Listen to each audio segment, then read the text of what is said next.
Hello everyone, welcome in channel. I am Sonu Kumar. Today's our topic is class 12th physical education chapter 6 test and measurement in sports खेलों में परीक्षण तथा मापन part 1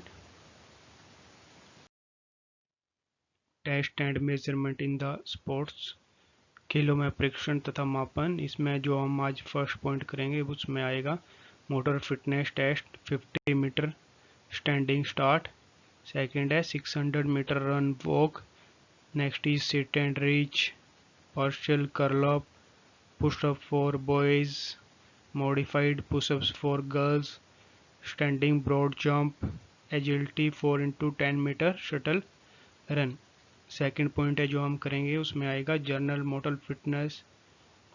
इसमें वैरो 3 item general motor ability इसमें है standing broad jump, zigzag and medicine ball put for boys 3 kg and for girls 1 kg। तो ये 2 पॉइंट्स आज हम वीडियो में डिस्कस करेंगे।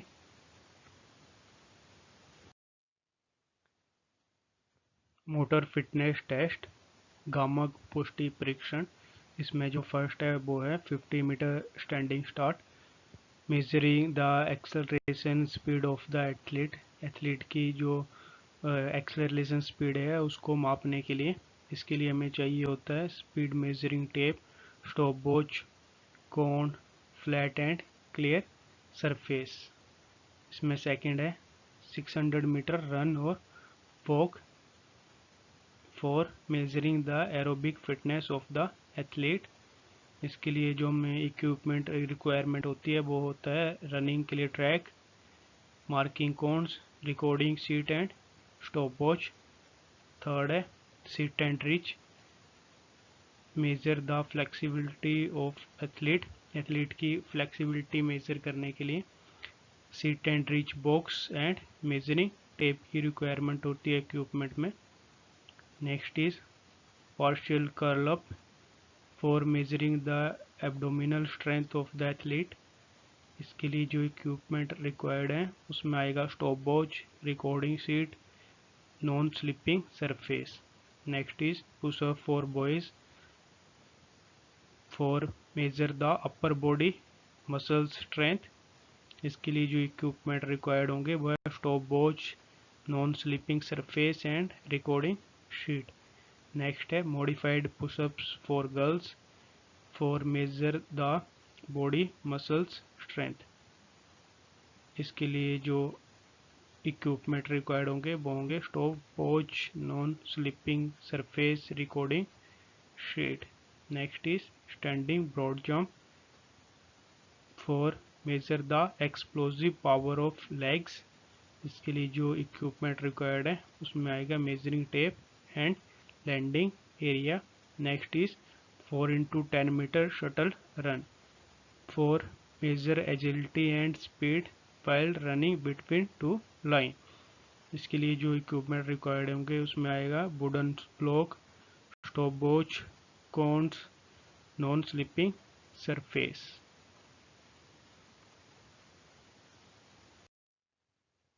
Motor fitness test. इसमें जो फर्स्ट आएगा वो है 50 metre standing start.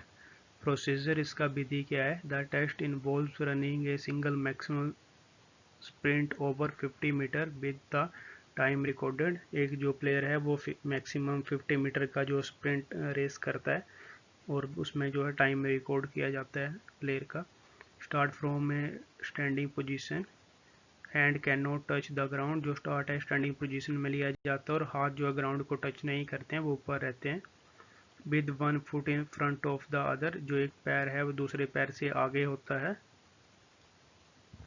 The front foot must be behind the standing line. जो फ्रंट फुट है वो स्टैंडिंग लाइन से हमेशा पीछे रहेगा। Once the subject is ready the starter give the instruction set. जब जो है प्लेयर रेडी हो जाता है तो जो स्टार्टर होता है वो सेट के लिए कमांड देता है। देन गो, उसके बाद वो गो के लिए जो है कमांड देता है। Participant should be encourage to not slow down before crossing the finish line. जो पार्टिसिपेंट है वो पूरी मैक्सिमम स्पीड के साथ रेस में पार्टिसिपेट करता है तब जब तक वो फिनिश लाइन तक नहीं पहुंच जाए। स्कोरिंग, इसका जो स्कोरिंग है वो कैसे किया जाता है। Time take to cover 50 metre distance is expressed in second. जो टाइम 50 मीटर रेस के लिए प्लेयर द्वारा लिया जाता है उसको सेकेंड्स में काउंट किया जाता है। जिसका सबसे कम टाइम होता है वो रेस का विनर होता है। सेकेंड इज 600 मीटर वॉक और run procedure. 600 metre walk and run can be organised on track. Subject run a distance of 600 metre. जो 600 मीटर का रेस है वो एक ट्रैक पे किया जाता है और जो प्लेयर है वो 600 मीटर का जो डिस्टेंस है वो रेस में या वॉक में कवर करता है। The subject take a standing start from the standing line. जहाँ पर स्टार्टिंग लाइन होती है वहाँ से जो प्लेयर होता है वो स्टार्ट लेता है और जो स्टार्ट उसने लेना होता है वो स्टैंडिंग स्टार्ट होता है। द सब्जेक्ट में walk in between. However, the objective is to cover the distance in the shortest time. When he crosses the finish line, he is informed of his time. जो player है वो बीच में walk भी कर सकता है और जो उसने रेस है वो कम से कम टाइम में उसने कवर करनी होती है। जब तक वो फिनिश लाइन तक पहुंचता है तब तक। जब वो फिनिश लाइन में पहुंचता है तो उसको जो उसका टाइम है वो बता दिया जाता है और जिसका सबसे कम टाइम होता है वो विनर होता है।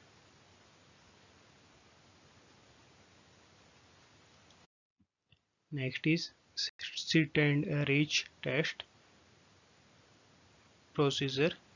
The test involve sitting on the floor with leg stretched on straight ahead. जो टेस्ट है उसमें जो है एक प्लेयर जो है अपने शूज़ और सॉक्स उतार के नीचे बैठा होता है और अपने बॉडी को अपने लेग्स को और हैंड्स को फ्रंट साइड को स्ट्रेच करता है।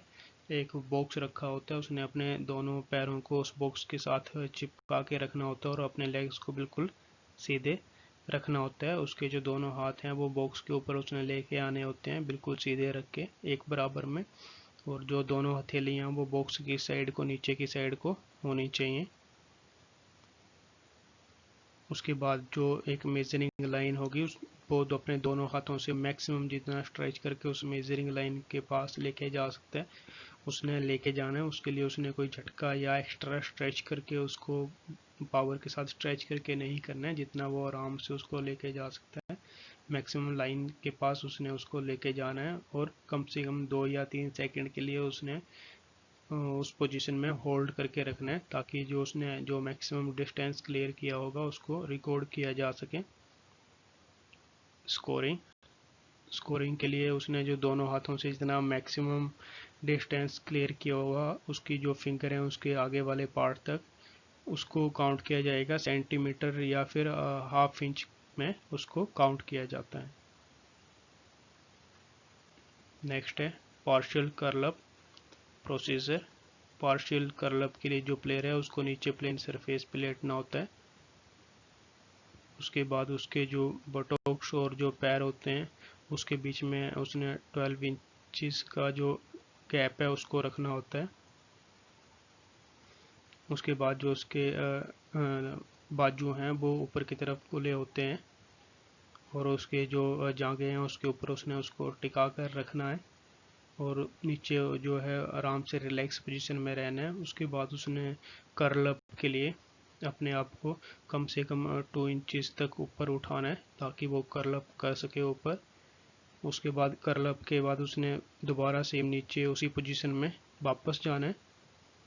उसके बाद उसने फिर दोबारा कर्ल अप के लिए ऊपर आना है। जो कर्ल अप का टाइम है वो 3 सेकंड के बीच में जो कर्ल अप है वो पूरा हो जाना चाहिए। उसके बाद जो एथलीट है जितने मैक्सिमम कर्ल अप कर पाता है उसको काउंट किया जाता है।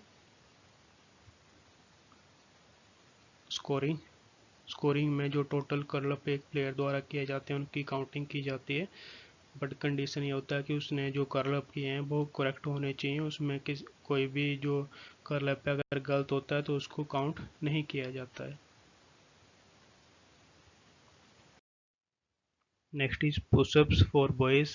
लड़कों के लिए पुशअप्स। पुशअप्स के लिए जो बॉयज़ होंगे उन्होंने पुशअप्स पोजीशन में जाना है। उनके जो दोनों पाम है वो नीचे सरफेस पे लगी होंगी और उनके दोनों टोज भी नीचे सरफेस पे लगी होंगी। उसके बाद उन्होंने बॉडी को सीधा रखते हुए पुशअप्स के लिए रेडी हो जाना है। उसके बाद उन्होंने पुशअप्स के लिए नीचे जाना है। उनका जो एल्बो है वो 90 डिग्री तक बेंड होगा और बॉडी उनका फुल स्ट्रेट रहेगा। उसके बाद उन्होंने फिर जो है फर्स्ट पोजीशन में वापस ऊपर आ जाना है। तो इस तरह से जो है वो मैक्सिमम जितने पुशअप्स करेंगे उसको स्कोरिंग के लिए काउंट किया जाएगा। सेकंड है modified pushups for girls. Girls के लिए जो है पुशअप्स को मॉडिफाइड किया गया है।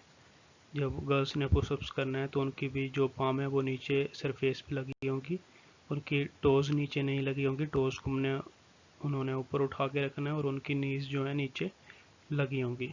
उसके बाद उन्होंने पुशअप्स के लिए नीचे जाना है तो उनका जो एल्बो है वो भी 90 डिग्री में बेंड होगा। और उसके बाद उन्होंने पहली जो पोजीशन है स्टार्टिंग उसमें फिर वापस ऊपर आना है। उनकी जो पुशअप्स की काउंटिंग है वो भी मैक्सिमम वो जितना पुशअप्स करती हैं उसके अकॉर्डिंग उनकी जो स्कोरिंग है वो की जाएगी। Next is standing broad jump,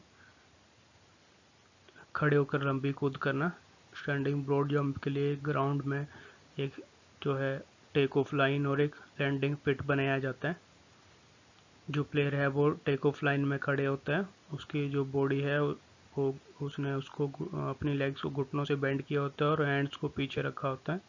उसके बाद वो स्विंग करते हुए अपनी बॉडी को जंप करता है और लैंडिंग पिट में आगे गिरता है। टेक ऑफ लाइन से लेकर जो लैंडिंग पिट में जहाँ पर उसका लास्ट टच होता है उस डिस्टेंस को काउंट किया जाता है। एक प्लेयर को 3 चांसेस दिए जाते हैं। उन चांसेस में जो उसका बेस्ट डिस्टेंस होता है उसको जो है काउंट किया जाता है। Next is 4x10 metre shuttle run. Purpose to measure speed and agility. Speed and agility को मेजर करने के लिए ये जो है रन करवाया जाता है प्रोसीजर। 10 मीटर की मार्किंग करते हुए लाइन की 2 लाइंस जो हैं वो ड्रॉ की जाती हैं। दोनों लाइंस के साइड में जो है कोन्स भी रखे होते हैं। जहाँ लाइन की एक लाइन को जो है स्टार्टिंग लाइन मान लिया जाता है और जहाँ लाइन फिनिश होती है वहाँ पर वुडन के 2 ब्लॉक्स जो कि 2x4 इंचेस के होते हैं वो रख दिए जाते हैं। प्लेयर को गो का सिग्नल मिलता है तो वो रेस करना स्टार्ट करता है और जो एंड लाइन होता है वहाँ तक जाता है और एक ब्लॉक को उठाकर वो जहाँ स्टार्टिंग लाइन होती है उस ब्लॉक को वहाँ पर आके रखता है।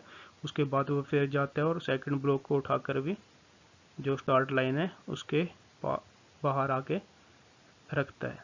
तो इस तरह से जो उसका टोटल टाइम होता है सेकंड्स में उसको रिकॉर्ड किया जाता है जो उसने दोनों ब्लॉक्स को स्टार्टिंग लाइन के पास आकर रखने में लगाया होता है।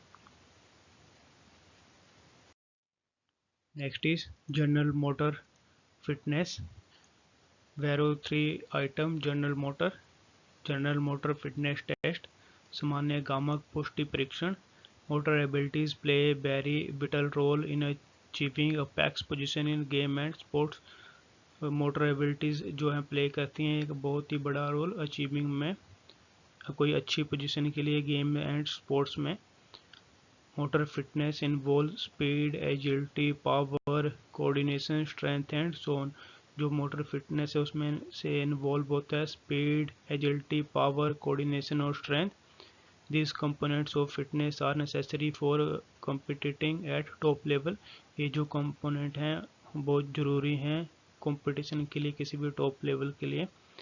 In this test, battery of 3 items such as standing broad jump, zigzag run and medicine ball put are used to measure a general motor ability of an individual. किसी भी व्यक्ति की जो जनरल मोटर एबिलिटी है उसके लिए जो 3 test हैं उनको किया जा सकता है। फर्स्ट है zigzag run for measuring agility and speed. Equipment जो इसके लिए चाहिए होते हैं वो है stop watch, 5 obstacles and space enough to accommodate the 16 into 10 feet course। जो ग्राउंड में एक मार्किंग की जाती है 16 into 10 फीट में 4 कॉर्नर्स के साथ और एक सेंटर के में कोन्स रख के जो मार्किंग होती है उसमें जो प्लेयर है रन करता है 3 राउंड्स। एक स्टार्ट लाइन होती है जहाँ से प्लेयर ने स्टार्ट करना होता है और मार्किंग में वो जिगजैग रनिंग करते हुए 3 राउंड्स जो है कंप्लीट करता है। उन राउंड्स को कंप्लीट करने में उसने वो जो मैक्सिमम टाइम लेता है उसको जो है रिकॉर्ड किया जाता है।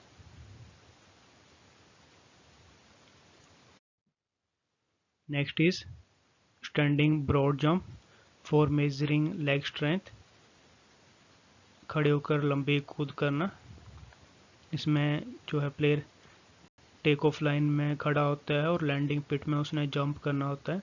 टेक ऑफ लाइन से लेकर जब वो जंप करता है लैंडिंग पिट तक जो उसका लास्ट टच है वहाँ तक जो उसने डिस्टेंस कवर किया होता है उसको जो है काउंट किया जाता है। नेक्स्ट है medicine ball put for arm and shoulder strength. जो बॉयज़ के लिए मेडिसिन बॉल होता है वो 3 kg का होता है और जो गर्ल्स के लिए होता है वो 1 kg का होता है। मेडिसिन बॉल के लिए प्लेयर को जो है बॉल को अपने हाथ में पकड़ना होता है और 2 रिस्ट्रेनिंग लाइंस होती हैं जिसके बीच में खड़े होकर प्लेयर को जो है बॉल को थ्रो करना होता है।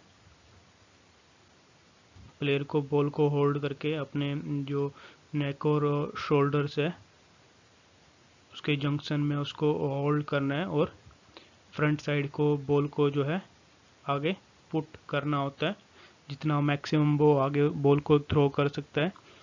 जो उसका फ्रंट फुट होता है उसके आगे जितना डिस्टेंस में उसने बॉल को थ्रो किया होता है जहाँ पर बॉल का जो फर्स्ट टच होता है उस डिस्टेंस को जो है काउंट किया जाता है।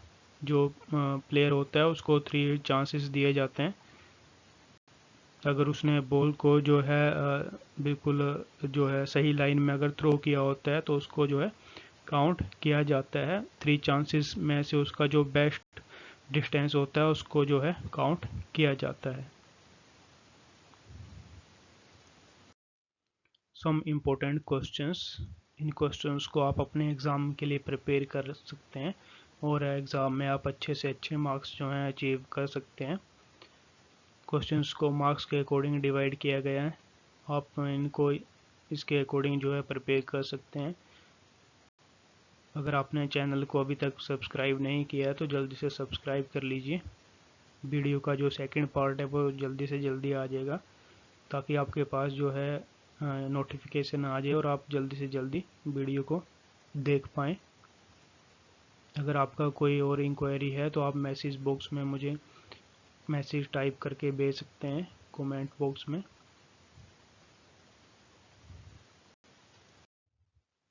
Thank you for watching. Don't forget to subscribe the channel and like and share the video.